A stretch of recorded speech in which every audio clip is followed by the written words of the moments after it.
Coucou les gros bidous, je suis là aujourd'hui pour vous parler d'un nouveau mini jeu dans ma collection. C'est le Discovering Beauty Tarot. J'ai envie de vous en parler. Je ne sais pas si j'ai vraiment envie de faire une review ou si j'ai envie de partir de façon poétique ou très intime dans l'exploration des cartes. Je ne sais pas si j'ai juste pas envie de colorier les tranches en noir et qu'on discute pendant ce temps-là. Je sais pas si j'ai envie de le comparer avec d'autres jeux qui sont tout petits ou avec d'autres jeux sur fond noir. Je sais pas quoi. Bref, c'est un peu mystérieux ce qu'on va faire aujourd'hui. Mais en tout cas, c'est sûr, avec un jeu aussi petit, je voulais absolument vous prendre en face caméra pour que vous voyez à quel point il est petit. J'ai des tout petites mains, donc c'est pas un très bon indicateur de le comparer à la taille de mes mains. Donc vous pouvez le voir par rapport à la taille de mon visage. Mais maintenant, on va passer sur le bureau. Vous allez plus voir ma tronche pour le reste de la vidéo. Puis on va voir où ça nous mène. Petit et assez compliqué à manipuler. Vous voyez directement en plus avec le set le set d'air, donc le set d'épée ici, qui a une revisite assez certaine du tarot. Évidemment, il y a déjà une carte par terre. Ouh, le 2 d'air. Waouh, c'est un 2 d'épée assez inquiétant. Go, on y va. Allez, venez. Le petit truc un peu pratique avec ce jeu, c'est que il est tellement joli avec son fond noir que je trouverais ça trop sympa de colorer les tranches en noir. Et c'est le genre de choses qu'il faut faire assez rapidement parce que ça s'abîme, ça tombe, vous avez vu, c'est déjà tombé, ça s'abîme parce qu'on le mélange, et plus ça s'abîme, et plus en fait ça va baver dans la structure de la carte quand je vais essayer de colorier les tranches. Le problème, c'est que ça risque d'avoir besoin d'un peu de temps pour sécher si je fais ça, donc je ne sais pas si c'est l'idéal de le faire maintenant. Oui, bah oui, bien sûr, taper dans ma tasse de thé, grande idée. Par contre, on est quand même bien là pour voir les cartes, non ? J'ai reçu ce jeu. Alors, l'histoire d'abord. Non, mais alors, l'histoire, je vais quand même la faire en commençant à colorier ça, sinon ça n'ira jamais. L'histoire, c'est que oui, bah oui, je prends tous les risques. Je ne réfléchis pas une seconde de plus, j'y vais, je fonce. L'histoire, c'est que ma copine Jen m'a dit « Ah, mais dans donc ma copine, genre mon amie, quoi, mon amie de très long, de plus de 10 ans, Jen, qui ne s'intéressait pas au tarot avant, mais qui a découvert le tarot, et maintenant on a un point commun en plus dans tous nos échanges, m'a dit dans les jeux que j'aimerais bien, moi, sur ma wishlist, il y a celui-là. Et je l'avais vu sur tarot.nl, qui est le site de référence pour moi ici en Belgique pour regarder un peu tous les jeux indépendants et tout. Mais franchement, juste avoir la boîte de la grande édition, parce qu'ils n'avaient pas la version mini là-bas, j'avais même pas eu envie de cliquer pour en voir plus. Eh bien, elle m'en parle, je vais voir, et là, je me dis, waouh! Non, mais sérieux? Mais il est magnifique. Déjà, j'adore les jeux sur fond noir, j'adore les dessins qui sont pas numériques, les vrais dessins, enfin numérisés et améliorés peut-être de façon digitale, mais c'est du travail à l'aquarelle, je crois. Et au crayon, enfin, il faudrait voir parce que je ne me suis pas repenchée sur le processus de la personne pour faire cette vidéo. Donc là-dessus, je vous conseille vraiment d'aller juste voir son Kickstarter si ça vous intéresse. Donc je suis tombée en amour et surtout, il y a une diversité dans les corps, et en particulier dans les corpulences dans ce jeu, mais il y a quand même limite une majorité de personnes grosses. Mais ça me fait du bien parce qu'en vrai, j'ai l'impression qu'il y a un retour en arrière pas possible sur ces questions. Enfin, je sais pas, c'est pas juste une impression. Mais pendant quelques années, moi, j'étais en mode, ouais, on a assez milité, le thème des représentations, c'est bon, mais bon, on va pas non plus... parfois, c'est un peu limité, mais en vrai, dans cette période, non, j'ai remis en question le fait que la solution à tout passait par les représentations. En tout cas, j'ai jamais pensé que c'était la solution à tout, mais pour moi, c'était un moyen d'expression et un moyen de déstigmatiser, de normaliser et de rendre visible quelque chose qui est pourtant ultra visible, mais qui est toujours perçu à travers la pathologisation, donc la grosseur. Donc les représentations, pour moi, c'est quand même important. C'était important dans le tarot. Enfin, c'est pas... Oula, c'est bien gras, là, mon stabilo. Et j'adore ce 5 d'air. Je le tire pas mal depuis que j'ai ce jeu. Mais de toute manière, en général, une fois que j'ai passé les tranches au noir, surtout quand c'est un truc un peu juicy comme ça, très, très juteux, très généreux, il vaut mieux effacer directement pour éviter tout problème de bavure et tout ça. Mais donc, on disait quoi ? Mais oui, mais sur la grosseur dans le tarot, c'est resté un de mes axes de prédilection. Vous savez, si vous me suivez depuis longtemps, j'ai continué d'en parler. Mais je me suis quand même décentrée un peu de ces questions. Et puis on a été rattrapé par cette espèce de plongée dans les politiques eugénistes, parce qu'on a vraiment l'impression que c'est plus possible d'être gros, en fait, à l'heure actuelle, avec l'ère, on appelle ça l'ère de l'Ozempic souvent, mais bon, ça veut dire toute cette époque de toutes les pilules et autres injections d'amaigrissement, ou qui n'ont pas forcément à la base vocation à la perte de poids, mais qui sont utilisées à ces fins-là, avec aussi toute une question, 10 000 dimensions qui entrent en compte là-dedans, évidemment, qui sont toutes plus problématiques les unes que les autres, et aussi du lobbying de ouf de la part du lobby pharma et des chercheurs et chercheuses qui travaillent sur le sujet, qui tellement souvent sont partie prenante dedans, puisque elles sont aussi payées par les laboratoires pharmaceutiques. Enfin, il y a des tonnes de choses là-dessus. Je ne sais plus quoi dire.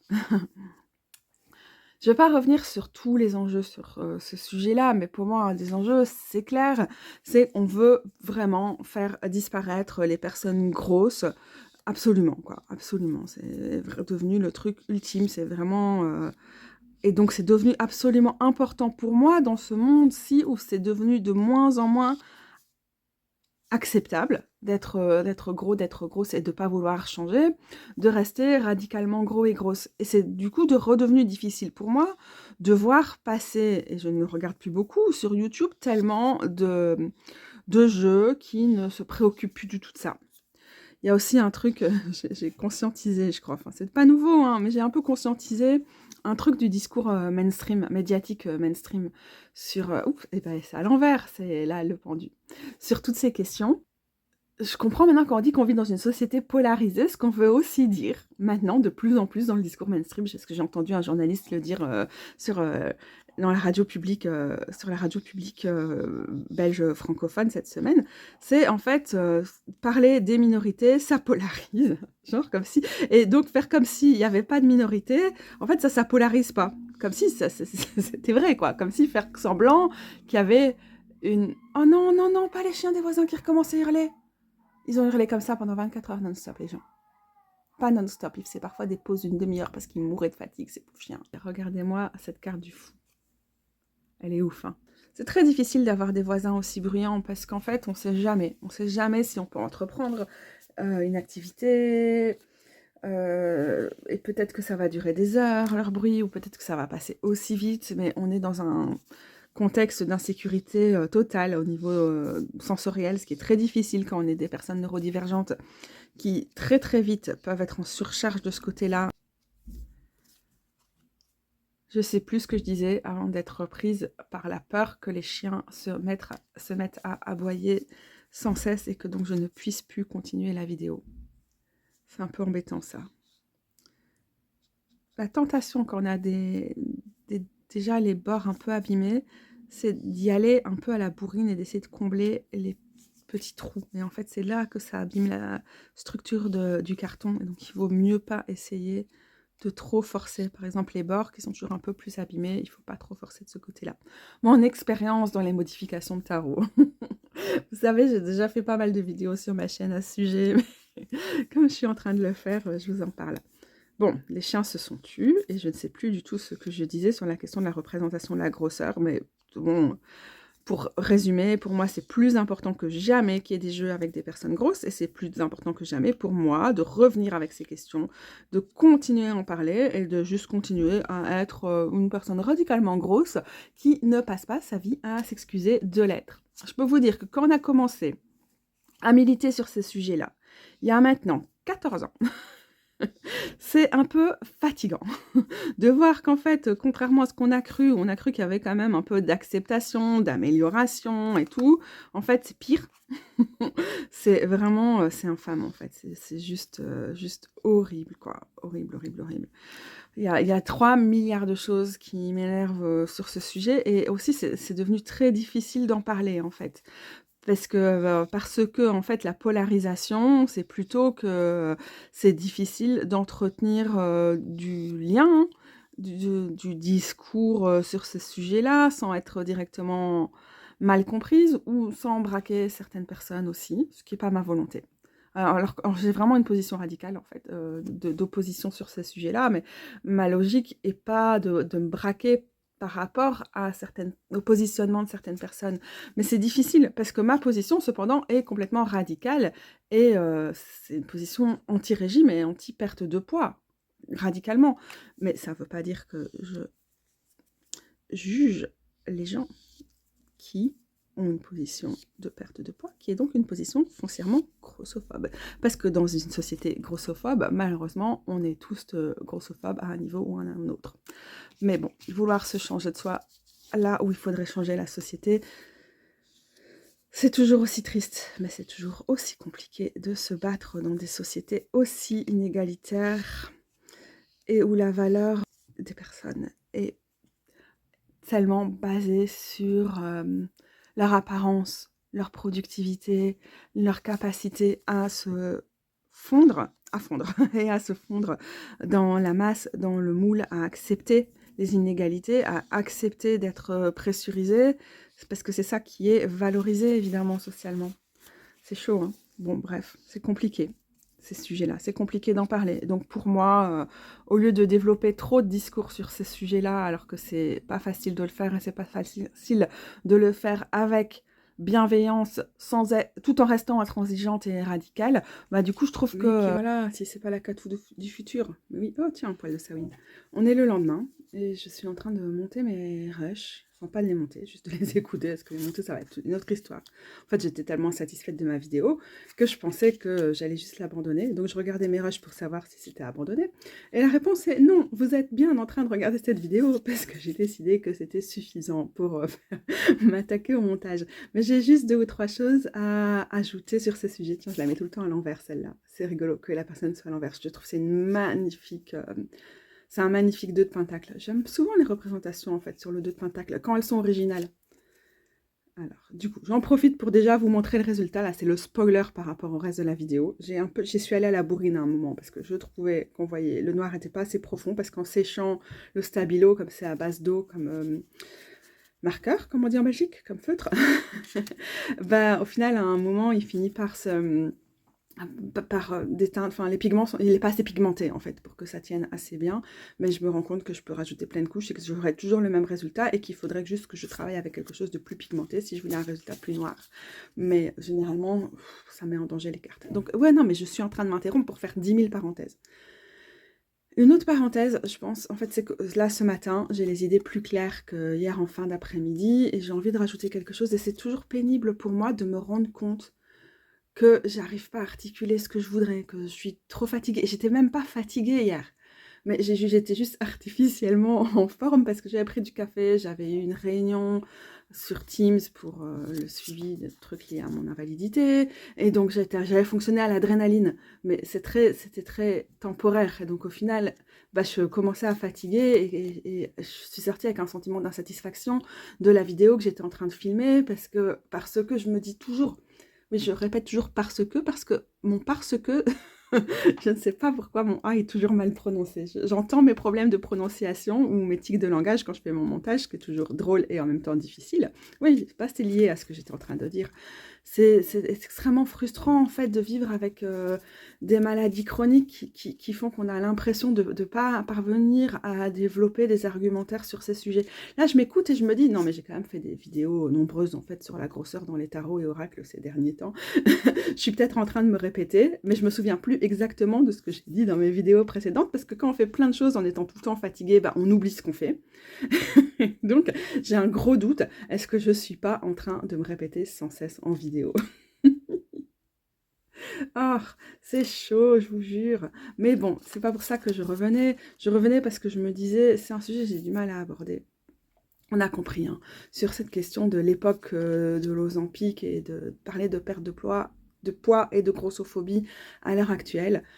Et j'ai pas envie que des personnes se sentent mal en regardant mes vidéos, mais par contre, je dois quand même dire que pour moi, avoir une position radicale sur ce sujet, c'est aussi refuser une partie du discours très néolibéral sur ce sujet qui consiste à dire qui reprend un argument féministe, mais qui le pousse à l'extrême jusqu'à le dépolitiser, c'est mon corps, mon choix. Qui est déjà en fait un argument qui n'est pas forcément, qui fait pas le consensus chez les chercheuses et chercheurs féministes, parce que c'est quoi les limites du corps, c'est quoi le choix et le consentement dans des systèmes d'oppression, etc. etc. Donc déjà, ce terme lui-même, en soi, on comprend pourquoi il a été développé à l'époque de la deuxième vague du féminisme, et en particulier en parlant des questions d'avortement, mais on peut aussi comprendre pourquoi il ne fait pas l'unanimité quand on parle de féminisme. Enfin, c'est un positionnement, en fait. Voilà.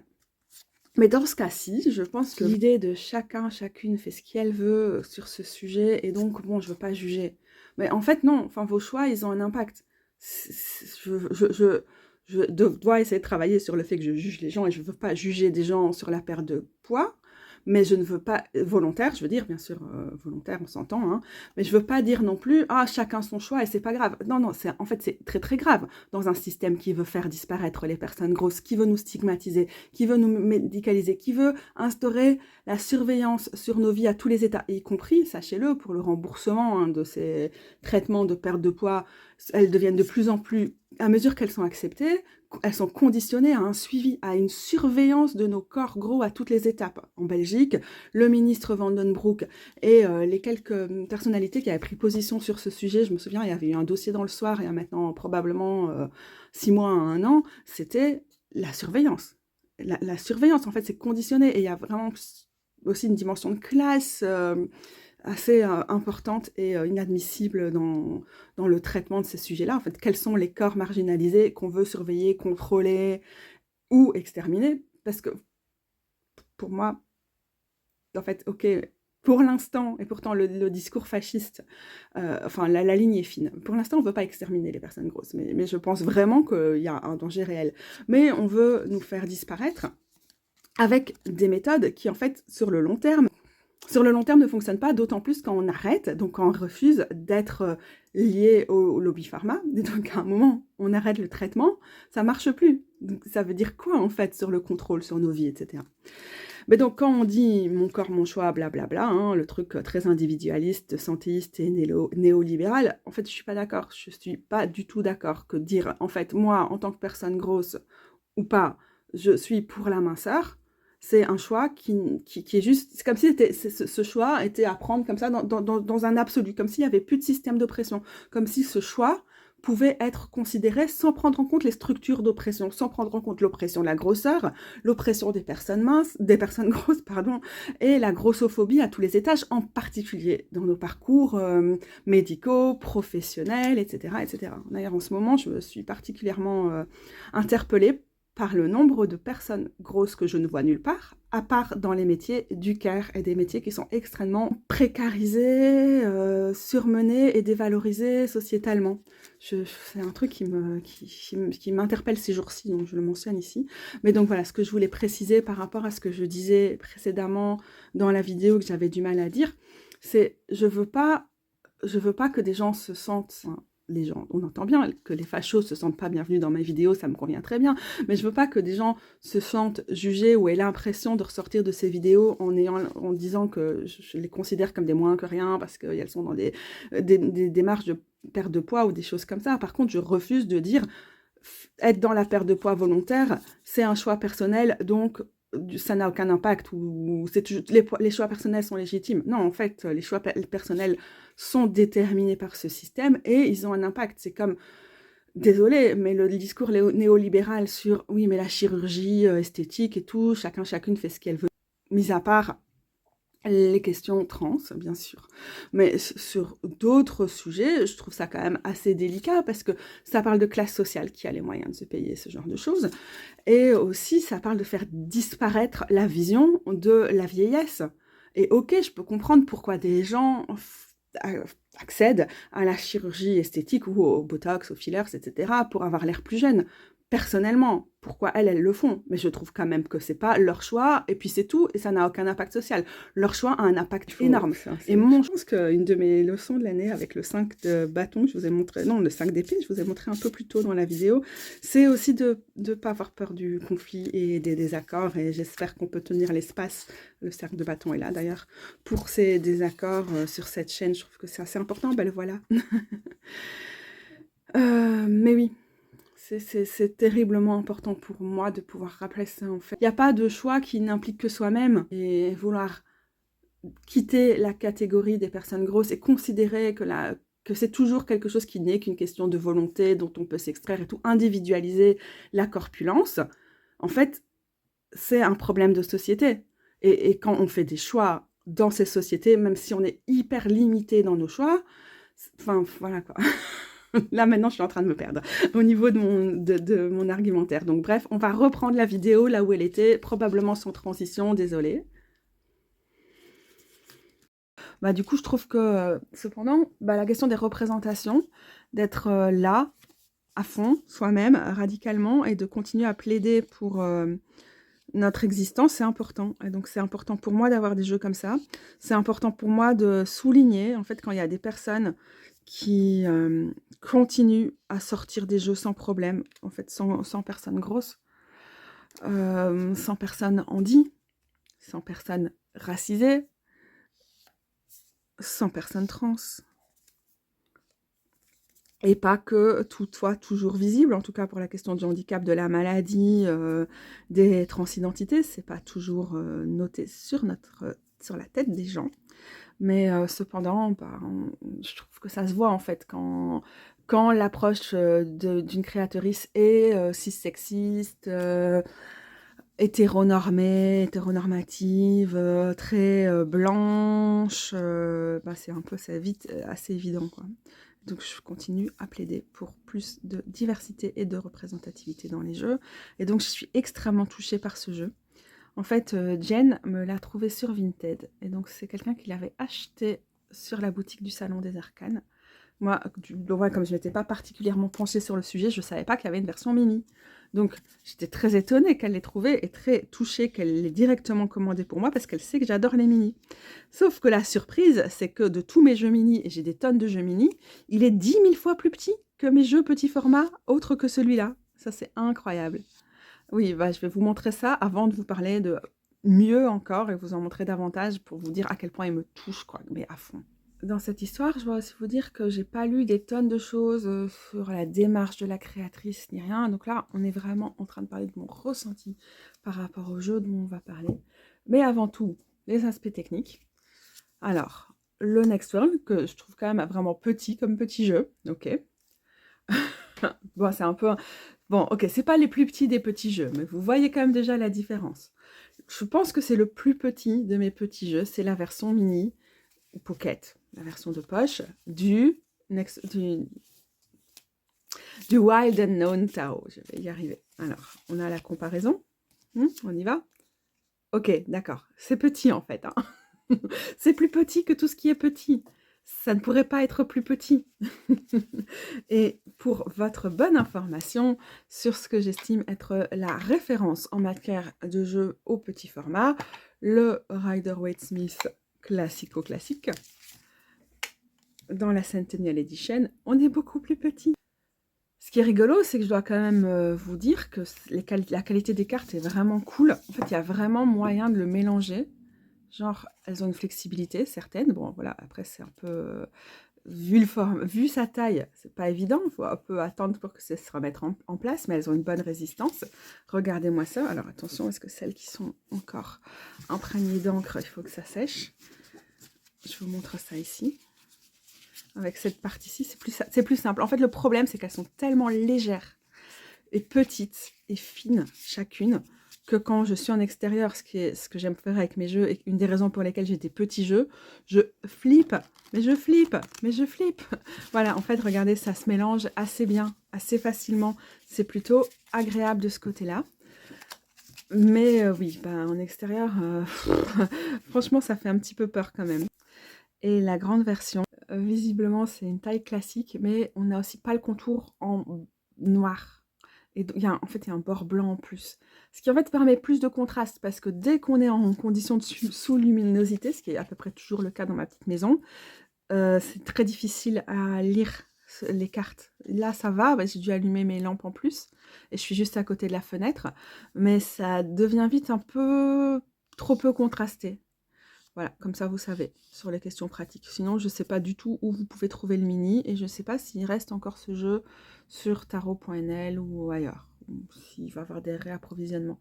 Ce 3 d'air, il est ouf. En fait, je dois dire que parfois, je suis un peu perturbée avec ce jeu pour l'instant, parce que, donc je vais revenir sur le fait que je suis hyper touchée par les représentations, que je trouve ça génial, que je me vois trop dedans. En fait, il a l'air très self-care.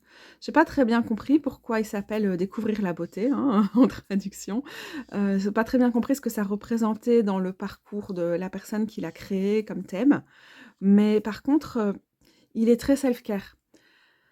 Et donc, même s'il y a des cartes qui sont plus axées sur le collectif, etc., je dirais qu'il y a beaucoup de cartes sur le fait de prendre son temps, de se retrouver, de s'écouter, d'écouter sa petite voix. Et donc, je ne sais pas si je le trouve très, très généraliste, parce que peut-être qu'en dehors de ces questions-là, il ne va pas être hyper pertinent pour traiter tous les sujets. Je ne sais pas encore. Parce que je l'ai récupéré en rentrant ici jeudi passé. On est mercredi aujourd'hui, mais je devais filer. Enfin, j'étais occupée ce week-end. et donc, je l'ai beaucoup manipulé. J'ai eu l'occasion de tirer les cartes avec lui. Mais je ne sais pas encore comment je me positionne par rapport à tout ça.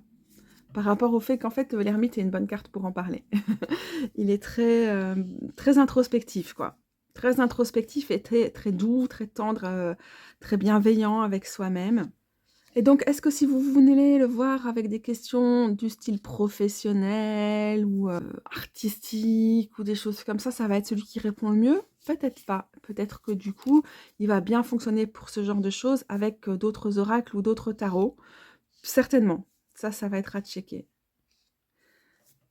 Donc aussi, j'ai pas la version la plus détaillée du livre. Avec le Kickstarter, il y avait visiblement un bouquin qui nous parlait du processus créatif derrière les cartes.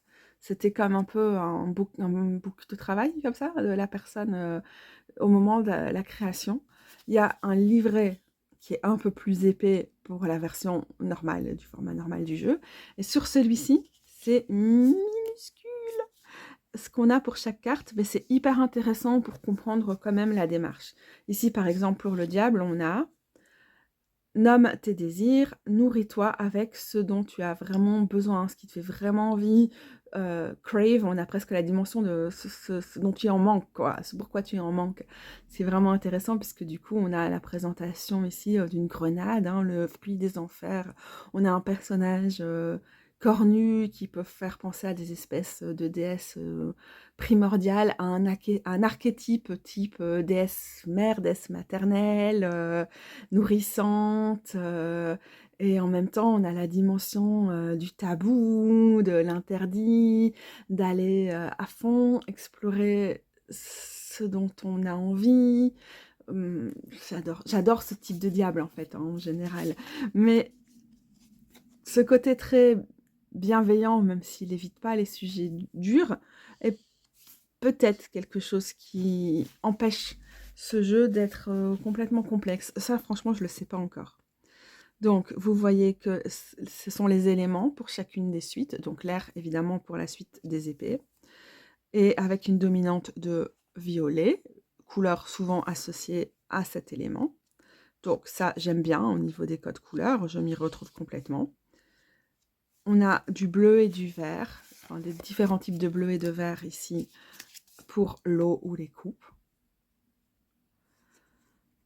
Ah, par contre, ce 4 d'eau, par rapport au fait que souvent le 4 de coupe a une dimension de retrait, de méditation, on a quand même l'impression de s'offrir à quelque chose.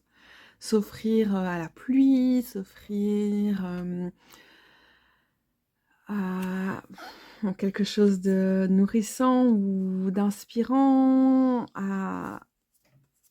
je sais pas trop m'exprimer. Ça, c'est parce que j'ai du mal à faire 2 trucs en même temps et que je suis déjà en train de faire ça.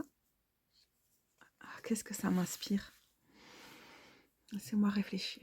Il y a quelque chose de très purifiant là. Être sous la pluie, ça fait comme une façon de remettre à zéro, de se retrouver, de se rafraîchir les idées, de, de se retrouver soi-même. On peut aussi avoir la dimension de douche ici, quelque chose du genre accepter l'eau et la laisser emporter, lui demander d'emporter, de ramener à la terre ou de ramener à la mer une partie du surplus.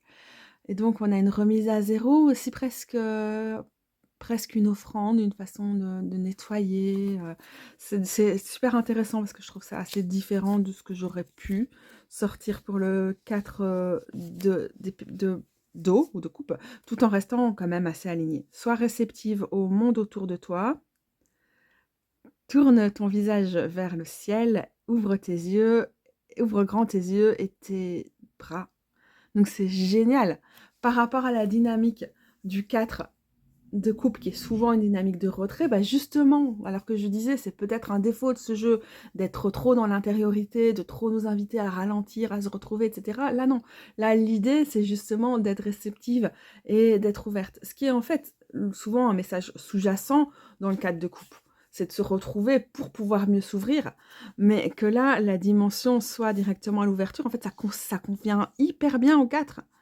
C'est une approche qui est peut-être un peu plus numérologique, un peu moins Rider-Waite-Smith, que moi j'aime beaucoup parce que je trouve que ça fait des résonances avec le côté communautaire et collectif du 4 de bâton. Je ne sais pas si vous avez déjà vu passer cette carte, elle est vraiment magnifique dans ce jeu-ci. Voilà, je ne vais pas parler des autres 4. Je sais qu'on a vu le 4 de terre tout à l'heure. Est-ce qu'on va voir le 4 de feu quelque part? Allez, je cherche. Je cherche parce qu'elle est trop belle. Je ne me souviens pas avoir eu l'occasion de colorer ces tranches. Peut-être que je l'ai fait en fait, parce que je la vois pas. Ah, elle est là. Waouh, avec le côté intergénérationnel et tout ça. Waouh, waouh, waouh, waouh, waouh, waouh. Trop beau. Genre, je sais pas quoi dire tellement je trouve ça magnifique.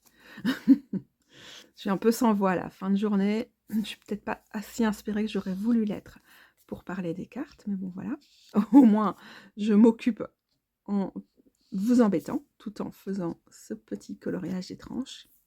Est-ce que je vais oser ici, sans essayer de tout faire baver sur les cartes, voir ce que ça donne? Oula, je vois déjà qu'il y a des trous dans mon coloriage, que j'ai pas été assez concentrée quand j'ai coloré les tranches, et donc il y a plein d'endroits où j'ai oublié de colorier, ce qui est pas grave. Il vaut mieux le faire après. Il faut laisser sécher, sinon quand c'est humide et qu'on rajoute des couleurs, ça ne va pas. Ok, ça va donner bien. Et oui, comment j'ai fait? C'est les raccords au niveau des coins surtout qui m'ont posé problème. Il y en a une que j'ai abandonnée au milieu. Là, ça va être beaucoup mieux, ceci dit.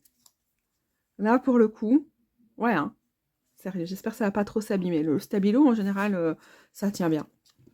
La tempérance, c'est une carte que je tire assez souvent en ce moment. Je la trouve incroyable ici avec cette espèce de personne libellule. La présence des 4 éléments, du coup, parce qu'on a la terre, le feu, l'eau, l'air. Je la trouve géniale. Oh, ça me fait vraiment du bien de savoir qu'il y a encore des tarots qui sortent dans ce style-là en ce moment. Rose m'a dit que l'art faisait 13 années 60-70, je pense, un truc comme ça. Et c'est vrai, hein. Ça me fait même limite un peu penser au théâtre tarot. Avec, pourtant, c'est une technique complètement différente avec le découpage. Mais il y a quelque chose là-dedans. Mais en général, moi, j'aime pas trop l'art de cette période-là. Mais ici, c'est hyper inspiré. Vous commencez à voir ce que je veux dire quand je veux dire que parfois le contraste ici, avec sur le fond noir, dès qu'on manque de luminosité, en fait, c'est parfois un peu difficile à lire. C'est pas le choix de l'écriture qui, pour le coup, fait un trait années 70, très un peu psychédélique comme ça, sans contraste, sans avoir souligné d'un trait blanc ou quoi. Ça fait que c'est pas évident à lire. C'est pas hyper accessible de ce côté-là. Moi, ça va, parce que je suis pas du tout dyslexique. Mais par contre, je suis très myope et du coup, dans le noir, ça me fatigue fort les yeux d'essayer de travailler avec ce jeu. Mais bon, je sais qu'il suffit d'allumer la lumière. La spirale de fortune. Elle est belle, hein? Allez. En fait, c'est un peu pas très inspiré parce qu'à part vous dire que tout est beau, je ne fais rien de spécial aujourd'hui. Je suis tellement contente qu'on m'ait offert ce jeu. Je remercierai jamais assez Jane. Et je suis contente d'avoir cette mini version, même si c'est le plus mini de tous mes jeux et que ça me fait un peu peur. Qu'est-ce qu'on va faire? Avec les cartes qui restent, on va essayer d'en tirer une et je vais vraiment essayer de vous parler de cette carte. Sinon, je trouve ça un peu dommage. Je trouve que j'ai un peu rien dit dans cette vidéo parce que j'ai rien dit de neuf. Sur la grosseur, j'ai dit que des trucs que j'ai déjà dit 100 000 fois. Ça me fait vraiment penser au mini-jeu de cartes à jouer, tellement c'est petit. Là, pour le coup, j'ai pas assez de... Non, avec ma proprioception, je vais pas réussir à mélanger particulièrement ici. Ouais, c'est parfois très très difficile de manipuler des choses aussi petites. La tradition, vous savez c'est quelle carte? C'est l'hiérophante. Elle est spéciale. Ouh, mais je vais pas vous parler de celle-là. Je vais vraiment en tirer une. Si elle sort, elle sort. Mais sinon, ce sera une autre. Oh, voilà, c'est un peu difficile d'avoir le contact avec les cartes. Le cœur, c'est la reine. Spirit, c'est pour le roi. Voice, c'est pour le page. Non, pas le page, pas du tout. Voice, la voix, c'est pour la cavalière. La page, elle est, et là je bug un peu, route, je pense, hein, c'est la racine. Oui, je crois que c'est ça. Et du coup, je sais pas pourquoi, j'ai cru que j'avais déjà fait la reine de bâton, mais en fait, Spirit, c'était le roi. Alors, elle est spéciale ici parce qu'on dirait que c'est un volcan, ce qui me fait penser à la déesse Pélé, par exemple, la déesse du volcan hawaïen. Il y a une énergie comme ça qui est très ancrée. J'aime bien parce que moi, le cœur, c'est vraiment quelque chose que j'associe très fort aux reines.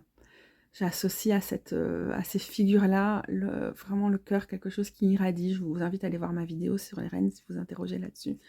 Mais là, on a quand même ce côté d'aller puiser dans le magma, d'aller puiser loin dans la terre, quelque chose quelque chose à expulser, à donner. Donc on a ce côté très, pour moi, c'est la plus extravertie de toutes les reines. Hein. La reine de bâton, elle est tellement artistique, elle a besoin de partager, elle est très solaire, et on n'a pas besoin d'être une personne extravertie pour pouvoir exprimer son côté de soi. Par exemple, je suis hyper introvertie, mais pourtant, j'ai clairement, comme chacun de nous tous, un aspect reine de bâton, puisqu'on a tous des parties de nous qui expriment chacune des 16 figures ou cartes de la cour. Et en même temps, ce qu'elle me rappelle ici, c'est le risque qu'on prend à s'exposer, à être radicalement soi-même quand on s'exprime artistiquement, mais aussi sur d'autres manières d'exprimer notre créativité, ça peut, ce feu-là, ce feu de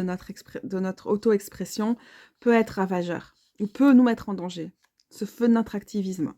D'autant plus dans un monde de technofascisme et de surveillance dans lequel on vit à l'heure actuelle, quoi. Ça, je trouve ça magnifique. Et donc, l'esprit, pour les rois. Et je trouve qu'il y a quelque chose d'assez spécial dans ces figures que j'ai pas encore vraiment cerné comment j'allais travailler avec elles. Je trouve que les plus lisibles, c'est les voix, les voices, pour les cavalières. Mais les autres, je me demande, est-ce que je vais réfléchir? Je ne crois pas, je crois que je vais continuer à tirer les cartes et voir comment le jeu fonctionne, comment il répond, et à pas juste me dire « Ah, c'est l'équivalent des rois », mais à me laisser inspirer par l'image. Ouais, le rapport ici à la pleine lune est assez intéressant. Ça m'évoque des déesses lunaires. Ça m'évoque la mer. Donc on est vraiment dans les éléments là. Ça m'évoque le reflet de la lune dans la mer. Ça m'évoque l'attirance de l'effet de la pleine lune sur les marées et donc aussi peut-être sur notre corps. Et donc ça m'évoque la communion avec les éléments et avec l'élément d'eau et comment ça se manifeste pleinement en nous, sans dire des trucs un peu chelous sur, je sais pas moi, les règles ou des trucs comme ça, quoi, mais quelque chose, peut-être quand même, un peu les hormones. J'ai été coupée par manque d'espace sur mon téléphone, comme toujours. Donc le temps de faire le transfert, en fait, je suis passée à autre chose. C'est-à-dire que je suis allée chercher certains jeux dont l'esthétique ou l'esprit m'inspire ce jeu pour faire des petites comparaisons, voir ce qui pourrait bien fonctionner ensemble. En fait, l'esprit très bienveillant, très doux, très gentillet du jeu me fait penser à celui-ci, le Gentle Tarot. Donc c'est aussi une version de poche et une version mini, et pourtant, regardez la différence. En fait, j'ai rien de spécial à dire là-dessus, c'est juste que ça me fait penser à ça. C'est des jeux, je trouve, assez... pas forcément complémentaires, juste assez proches, en fait. Et donc, j'aurais pas du tout envie de les utiliser ensemble. Maintenant, un jeu que j'aime bien, parce que la personne fonctionne sur... à la gouache. Elle fait des dessins à la gouache. Mais ce qu'il y a pour le contraste, qui est vraiment bien, donc à la gouache sur fond noir. Ce qui est vraiment bien, c'est que pour la version, je pense que... Bon, ok, je vais réussir à faire une phrase. Hein. Je pense que à la base, elle travaille sans le trait blanc, et je crois qu'il a été ajouté de façon digitale pour la lisibilité des cartes. Et donc, je les trouve assez lisibles par rapport à celles qu'on a ici. Je vais commencer à un autre endroit au milieu du jeu pour voir. Mais je trouve que... Donc c'est le Animistic Tarot, ouais, ce serait aussi intéressant de le dire. Je trouve qu'il peut y avoir une chouette énergie entre ces deux jeux. Et ouais, je trouve que ça peut bien l'éclairer. Je les vois déjà juste bien ensemble. Parce que je vais dire un truc bête, mais vrai. C'est que c'est pas évident pour moi d'avoir un jeu aussi petit parce que j'aime bien garder mes cartes. La Terre, c'est le monde. J'aime bien garder mes cartes sur mon hôtel, ou les afficher, au moins pour la journée, parfois pour plus longtemps. Quand elles sont aussi petites, c'est un petit peu difficile à faire. Et donc, en fait, on a peut-être une combinaison qui va être intéressante ici. Je sais pas. Je vois la suite des épées. Je me rappelle que j'aime pas trop la suite des épées dans ce jeu-ci. Et ça me bloque directement. Pour l'instant, en tout cas, non. Pour l'instant, je les vois ensemble. Et je sais que j'ai pas intérêt à commencer à utiliser ce jeu-ci en combinaison avec un autre. J'ai pris un autre jeu sur fond noir avec, en fait, j'ai pris quasiment que des jeux avec des artistes. Moi, j'ai pris que des jeux avec des artistes qui travaillent.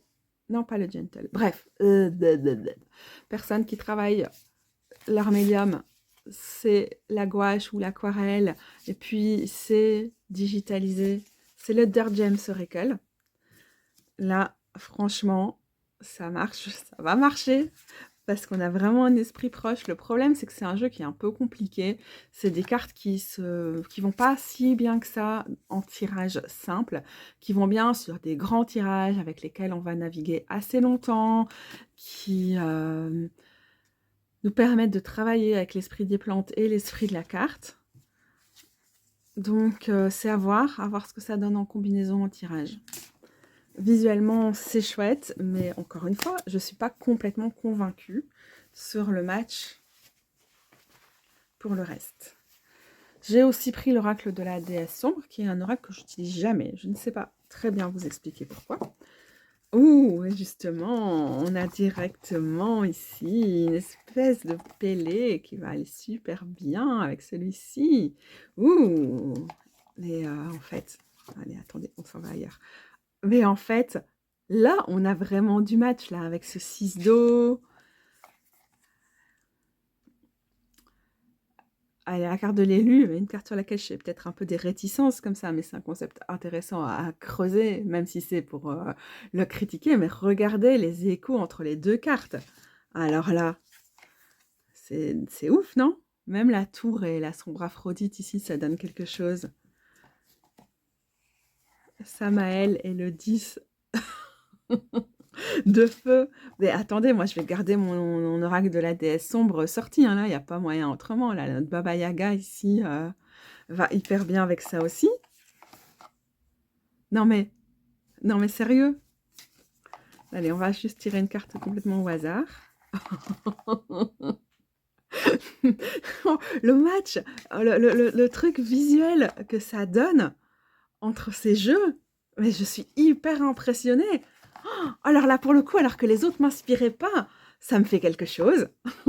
On va peut-être même clôturer avec un tirage avec ces deux jeux, même si ça fait tellement longtemps que j'ai pas utilisé l'oracle de la déesse sombre que je suis pas très sûre de pouvoir y arriver. Autre jeu, le Outgrow Yourself Tarot and Oracle, ma version modifiée. Là, j'ai même dû réparer une carte abîmée. Ah, ça peut être intéressant de l'utiliser avec le côté oraculaire, les correspondances. Bon, j'ai rajouté à chaque fois mes petites correspondances en plus. Ce jeu, encore une fois, un jeu très modifié par moi. Ah, je sais pas. Je vais peut-être le garder aussi sorti pour voir ce que ça donne.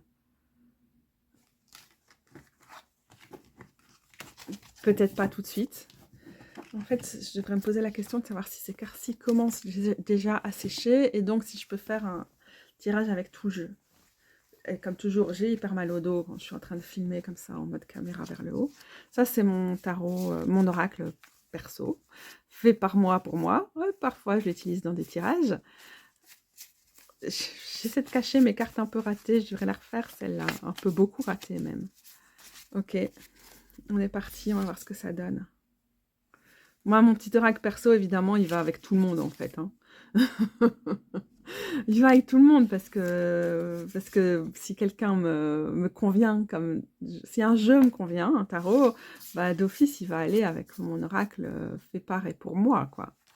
Allez, j'y vais. Je sors les cartes que j'ai déjà faites. Je les mélange. Ah. Ouh. Bon, ça, ceci dit, évidemment, ça convient. Évidemment, c'est mon jeu à moi. Sur fond noir, ça ne peut que fonctionner. Mais c'est moins le coup de cœur, parce que je trouve que mon jeu, il fonctionne avec tout, parce que c'est le mien. Oui, je sais, c'est très sensé, très développé, la pensée que j'ai là à ce sujet.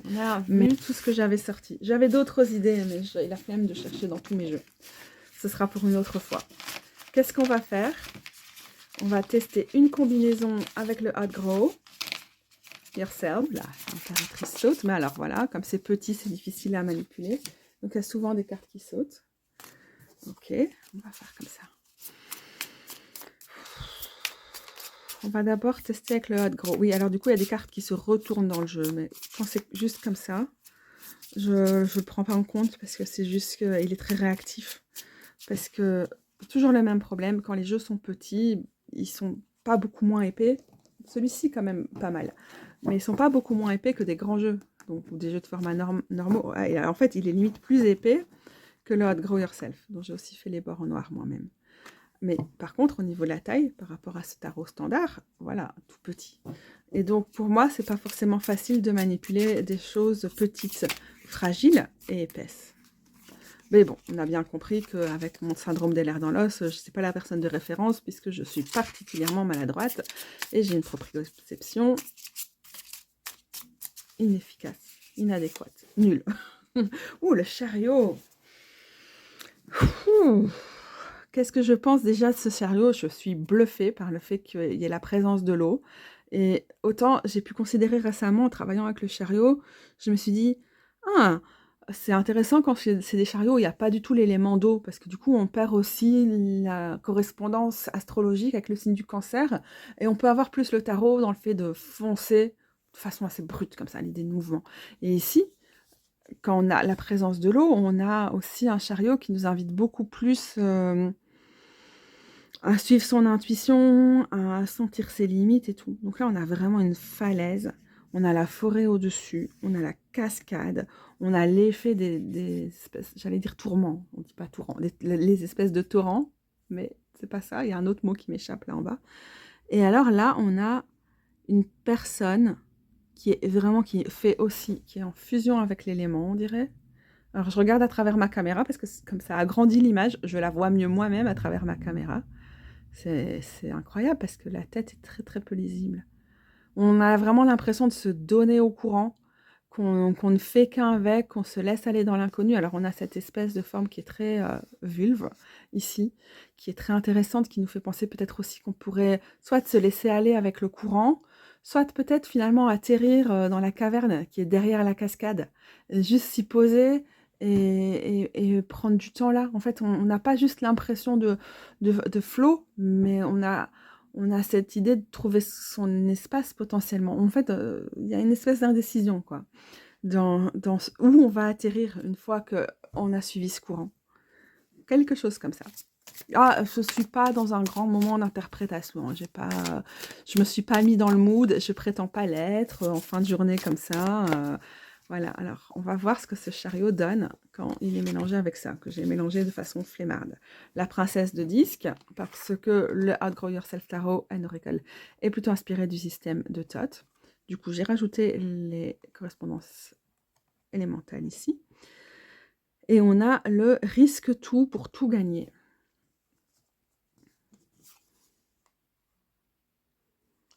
Bah, la notion de risque, elle est très évidente avec ce chariot, on se jette. Mais donc là, on est dans une carte qui est très très terre, et ici, on est dans une carte qui est très très haut. Ah, j'aime bien comment ce personnage porte entre les mains. Elle répond aussi ici à cette fente, cette possible cavité qui nous amène derrière le rideau de la cascade. On est dans à chaque fois des cartes qui nous invitent à aller plus loin, qui nous invitent à approfondir, à ouvrir, à s'ouvrir. On a la dimension d'apprentissage qui est fort présente avec la princesse de disque. Et ici, on a plutôt quelque chose de l'ordre de suivre son parcours là où il nous mène, de prendre des risques, en fait, va très très bien avec le chariot, en tout cas avec la relation que j'ai avec le chariot à l'heure actuelle. Je l'ai tiré à plusieurs occasions et ça m'a ramené ça comme élément, du coup je trouve très intéressant que ça soit repris ici. Pour moi, le chariot, je ne les lis pas souvent, comme une carte de prise de risque ou quelque chose comme ça, mais je le lis comme ça en ce moment, et j'ai du mal à le lire comme ça quand l'élément eau est trop présent, sauf que là, ça combine bien les choses. Non, ah bah non, c'est Rose qui est déjà là. Alors, je confirme que cette sonnerie, c'est Rose qui revient à l'avance de ses heures de bénévolat. Et donc, je confirme aussi que j'ai vraiment pas beaucoup de concentration au niveau de l'interprétation. Donc, je vais ranger ces deux cartes-là et en tirer une nouvelle pour voir comment ça résonne avec l'oracle de la déesse sombre, sachant que je le connais pas bien, mais je vais pas aller chercher le livre, sinon ça va être trop long. Sachant aussi que j'ai enlevé une carte qui me déplaisait, parce qu'il y avait une représentation de Marilyn Manson dedans. Donc je pense que je l'ai jetée, je pense qu'elle est vraiment à ce point. Donc je pense qu'elle n'est pas du tout dans le jeu, j'espère, parce que ça m'embêterait beaucoup de le voir. Alors, les dessins de Gulliver l'aventurière vont hyper bien avec ce jeu. Il faudrait aussi peut-être que je l'essaie avec l'oracle du beau peuple, mais c'est pas l'intuition que j'avais eue quand j'étais chercher mes jeux, donc c'est pas ma priorité. Je me demande si ma carte des 4 est dedans. Si j'ai... Ah ben oui, elle est dedans. J'avais eu envie de la ressortir pour mes hôtels, donc je la ressortirai peut-être. À voir. Je vais commencer par tirer l'oracle de la déesse sombre. On va bien voir ce que ça donne. Sorcière, et c'est la Baba Yaga qui est sur cette carte. On l'avait déjà vu tout à l'heure. Qu'est-ce que ça m'évoque? Là, toute seule, pas grand-chose. J'ai la connaissance, la sagesse, la prise de risque, le fait d'être testée, d'être mise à l'épreuve pour se révéler à soi-même qui vient là. Le fait de ne pas avoir peur de se mettre à l'épreuve, de se remettre en question, d'aller jusqu'au bout des choses. J'ai presque une idée de rite de passage devant la vieille Baba Yaga, devant nous, la grand-mère. Samine est en train de gratter à la porte. Si vous vous interrogez sur le bruit de fond. Et donc, avec la Baba Yaga, on va avoir quoi? Le 2 d'air. Alors ça, c'est intéressant parce qu'on a presque l'impression de quelqu'un qui est dans le déni, là, qui se voile la face, qui se cache, qui ne veut pas affronter les choses, qui ne veut pas affronter ses options. Elle veut juste rien savoir. Elle est peut-être vraiment en train de faire genre « Oh, j'ai un faux dilemme » qui en fait est une façon de noyer le poisson par rapport au vrai choix qu'elle devrait poser. Ben, c'est pas grave. Enfin, elle n'est pas forcément capable d'en voir plus, là, cette personne, dans ce moment-là. Et la Baba Yaga, elle arrive et elle est en mode gamine, s'il te plaît, j'ai un défi pour toi. » Et à la fin, tu vas y voir plus clair, mais tu vas devoir affronter tes peurs, tu vas devoir affronter ce qui te tourmente pour aller là. Je vois un peu un truc comme ça. Ah, mon pauvre chat qui va absolument rentrer. Je suis triste pour elle. Elle se retrouve face à une porte close. Bon, aussi très intéressant par rapport au 6 d'air, qui est une carte avec laquelle je navigue pour le moment. Je ne vous en dis pas plus. Et je retire une autre carte juste pour voir ce que ça donne, voir ce que ça m'inspire. Pandore. Oula, Pandore qui ramène la discorde aux humains humaines. mais ça me fait pas juste penser au mythe de Pandore, ça me fait aussi penser à juste l'expression ouvrir la boîte de Pandore. Et parfois j'ai l'impression qu'on est comme ça quand on est dans le 6 d'air, quand on est dans le 6 d'épée, qu'on est au milieu de quelque chose. Je vais devoir ouvrir à mon chat. Excusez-moi. Ça, la boîte de Pandore aussi, parce que quand les déchaînés... Ben alors là, mais il a tout dit quelque chose avec Ti. Qu'est-ce que te fait Tisotte? Ben ouais, mais t'étais pas contente de revoir Hot Butch. Hot, viens ici. Allez, t'es sotte aussi, hein. Allez, va. Ben ouais, va. Moi, non, dit Juice. Mais on voit aussi, hein, là, on a Pandore qui sort pas forcément de sa boîte. Elle sort comme ça, elle a tranché le papier pour sortir. Et parfois, dans le 6 d'épée, on sait qu'on sort de quelque chose, qu'on doit aller vers autre chose. Et on sait pas forcément vers quoi. On a vraiment une espèce de transition qui peut paraître longue, perturbante, où on est en perte de repères, où on est confronté à trop de choses. On n'a pas forcément les clés. Désolée, Sawin fait... Ah oui, mais Sawin, ça va faire du bruit si tu te frottes au trépied. Viens sur mes genoux. Mais qu'est-ce que tu veux? Mais t'es la plus collante de toutes les bêtes de l'univers, c'est pas vrai ça. Ah oui, non, t'as pas moyen de m'atteindre. Bah, viens sur mes genoux. Viens pas sur la table parce qu'il y a des trucs avec de l'eau dedans. Va-t'en. Ouais, pars. Bah, je sais que tu vas pas partir. Ok, mon chat sonne la fin de la vidéo. Mais waouh, en fait, je suis hyper impressionnée parce que je pensais ne jamais ressortir l'oracle de la déesse sombre, même si j'aime beaucoup le travail qu'Iriadel et Gulliver l'aventurière ont fait dessus. C'est juste que j'avais pas forcément d'atome crochu avec ce jeu. Je le gardais pour sa beauté, pour tout ce qu'il y a de formidable que ces deux meufs extraordinaires ont mis dedans. Mais je m'attendais pas à reconnecter avec au détour d'un autre jeu.